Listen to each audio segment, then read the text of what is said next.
Hello all, welcome to no corners. ಆಗಿನ ಕಾಲದಲ್ಲಿ ಹೊಲಕ್ಕೆ ಫ್ರೀಕ್ವೆಂಟ್ ಆಗಿ ವಿಸಿಟ್ ಮಾಡ್ತಾ ಇದ್ರು. ಆದರೆ ನಾವು ಈಗ ಕೆಲಸದ ಬ್ಯುಸಿಯಲ್ಲಿ ತುಂಬ ರೇರ್ ಆಗಿ ವಿಸಿಟ್ ಮಾಡ್ತಾ ಇದ್ದೀವಿ. ನೇಚರ್ಗೆ ಕನೆಕ್ಟೆಡ್ ಆಗಿ ಹೇಗೆ ಒಂದಿನ ಸ್ಪೆಂಡ್ ಮಾಡಿದ್ವಿ ಅಂತೇಳಿ ಈ ವಿಡಿಯೋದಲ್ಲಿ ನಾನು ನಿಮಗೆ ತೋರಿಸ್ತಾ ಇದ್ದೀನಿ. ಇಲ್ಲಿರೋ ಪ್ರತಿಯೊಂದು ಗಿಡನೂ ನೋಡಿ ತುಂಬ ಖುಷಿ ಆಯಿತು. ಹಾಗೆ ಇಲ್ಲಿ ನೋಡ್ತಾ ಇರ್ಬೋದು, ಈ ಕಬ್ಬಂತೂ ಎಷ್ಟು ಚೆನ್ನಾಗಿ ಬೆಳೆದಿದೆ. ಇಲ್ಲಿ ಇವ್ರು ಏನ್ ಮಾಡ್ತಾ ಇದ್ದಾರೆ ಅಂತ ಹೇಳಿ ನೋಡೋಣ ಅಂತೇಳಿ ಹೋದೆ. ಅವರು ಬೀನ್ಸ್ ನ ಕೀಳ್ತಾ ಇದ್ರು.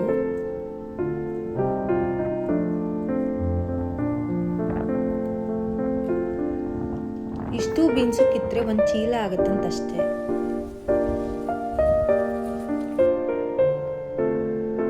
ಚಿಕ್ಕವರಿದ್ದಾಗ ಎಷ್ಟು ಜನ ಈ ಬುಡ್ಡಿ ಚೀಲನ ನೋಡಿದ್ದೀರಾ? ನನಗಂತೂ ನಮ್ಮ ಅಜ್ಜಿನೇ ನೆನಪಾಯ್ತು. ಇದರಲ್ಲಿ ಈ ತರ ಕಂಪಾರ್ಟ್ಮೆಂಟ್ಸ್ ಇರುತ್ತೆ. ಒಂದರಲ್ಲಿ ಎಲೆ ಅಡಿಕೆ, ಸುಣ್ಣದ ಡಬ್ಬಿ, ಇನ್ನೊಂದರಲ್ಲಿ ದುಡ್ಡನ್ನ ಇಟ್ಕೊಂಡು ಸೊಂಟಕ್ಕೆ ಸಿಗಿಸ್ಕೊಂಡಿರ್ತಾರೆ. ಇದನ್ನ ನೋಡಿ ಫುಲ್ ಖುಷಿ ಆಯ್ತು. ಫೈನಲಿ ನಾವು ನಮ್ಮ ಚಿಕ್ಕಮ್ಮ ಅವರೆಲ್ಲ ರೀಚ್ ಆದ್ವಿ.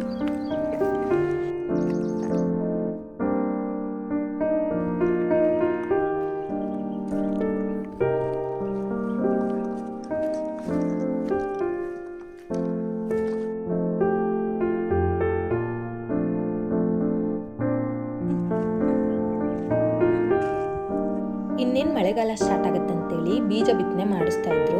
ಹಾಗೆ ನಾನು ಕೂಡ ಒಂದು ಟ್ರೈ ಮಾಡಿ ಬಿಡೋಣ ಅಂತೇಳಿ ಅವ್ರ ಹತ್ರ ಶೇಂಗಾ ಬೀಜ ಇಸ್ಕೊಂಡು ಬಿತ್ತನೆ ಸ್ಟಾರ್ಟ್ ಮಾಡಿದೆ. ಬಟ್ ಅವರೆಲ್ಲ ಎಕ್ಸ್ಪರ್ಟ್ಸ್. ನಾನು 1 ಲೈನ್ ಮಾಡಿದ್ರೆ ಅವ್ರು 2 ಲೈನ್ ಮಾಡಿಬಿಡ್ತಾ ಇದ್ರು. ಸೊ ನಾನು ಅವ್ರಿಗೆ ಅಡ್ಡಡ್ಡ ಆಗ್ಬಿಡ್ತೀನಿ ಅಂತೇಳಿ ಸ್ಟಾಪ್ ಮಾಡಿದೆ. ಬಟ್ ಒಂದೊಳ್ಳೆ ಎಕ್ಸ್ಪೀರಿಯನ್ಸ್ ಅಂತಲೇ ಹೇಳ್ಬೋದು.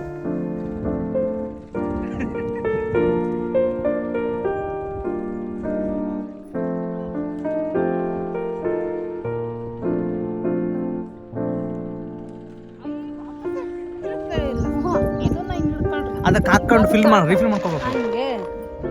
ಹಿಂಗೆ ಇಟ್ಕೋಬೇಕು. ಈ ಬೀಜ ಉದುರಿಸೋದೇ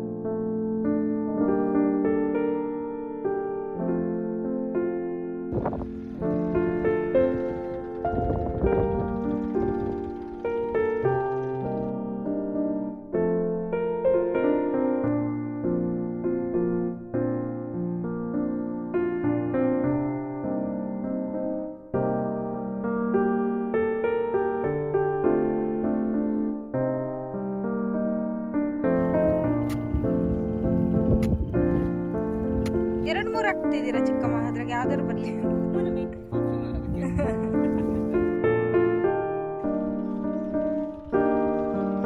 ಇವರೆಲ್ಲರ ಎಫರ್ಟ್ಸ್ನ ನೋಡಿ ನಂಗೆ ರಿಯಲೈಸ್ ಆಯಿತು, ಒಂದು ಅಗ್ಳು ಅನ್ನ ಬೆಳೆಯೋದು ಕೂಡ ಎಷ್ಟು ಕಷ್ಟ ಇದೆ ಅಂತ. ಬಿಸಿಲು ಮಳೆ ಯಾವುದನ್ನು ಕೂಡ ಅವ್ರು ಲೆಕ್ಕಿಸದೆ ಕೆಲಸ ಮಾಡ್ತಾರೆ. Huge respect for them. ಅಷ್ಟಿಲ್ಲದೆ ಹೇಳ್ತಾರೆ ರೈತರು ನಮ್ಮ ದೇಶದ ಬೆನ್ನೆಲುಬು ಅಂತ.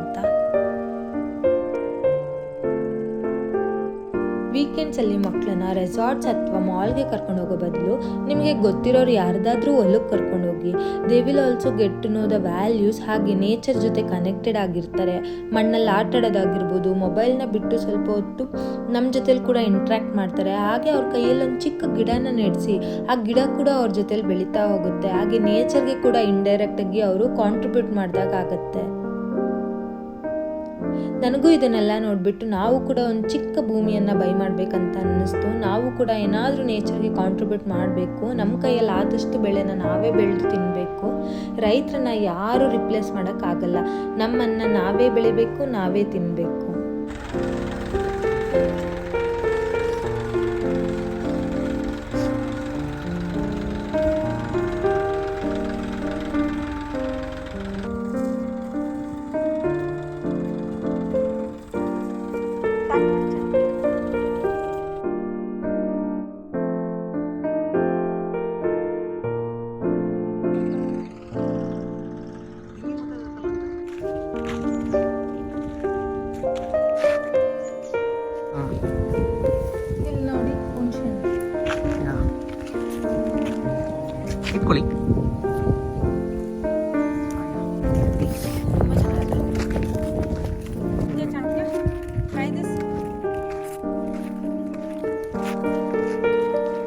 Biscuit biscuit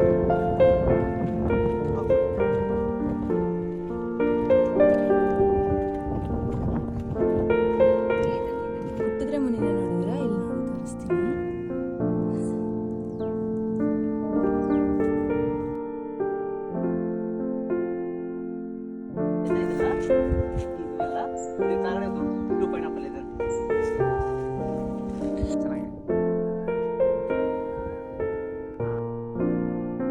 Thank you for watching. Please subscribe to my YouTube channel.